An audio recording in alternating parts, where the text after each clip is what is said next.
Sa ibang balita, aabot sa 50 bahay ang nasunog sa isang residential area sa likod ng Camp Crame. At live mula sa Quezon City, saksi si Chino Gaston. Chino. Naka-open lang. Igan alas 8:55 ngayong gabi na ideklarang fire out ang sunog na tumama dito sa Barangay Bagong Lipunan, Crame sa Quezon City.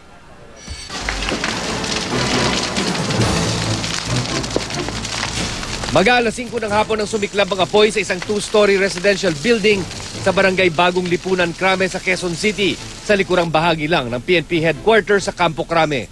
Ayon sa mga bumbero, mabilis kumalat ang sunog at umabot pa sa Task Force Bravo dahil sa mainit na panahon at malakas na hangin. Hirap din ang mga bumberong apulahin ng apoy dahil masikip ang mga iskinita papasok ng residential area at makapalang usok dahil gawa sa light material sa mga bahay.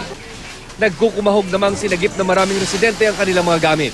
Sa tansya ng Bureau of Fire Protection, aabot sa mahigit 50 bahay ang natupok. 200 pamilya ang apektado. Wala namang napaulat na nasawi o nasugatan sa insidente. Sa ngayon ay inaalam pa ng mga bombero kung ano ang sanhi ng apoy.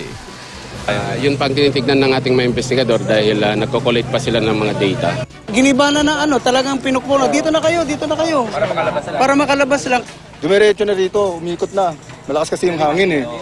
Hanggang dun sa loob, hanggang dito. Dito na, yan, dito na dumating.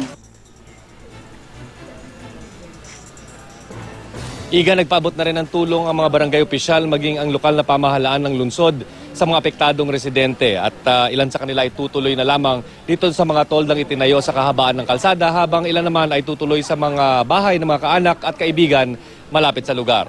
At live mula rito sa Quezon City, ako si Chino Gaston, ang inyong saksi.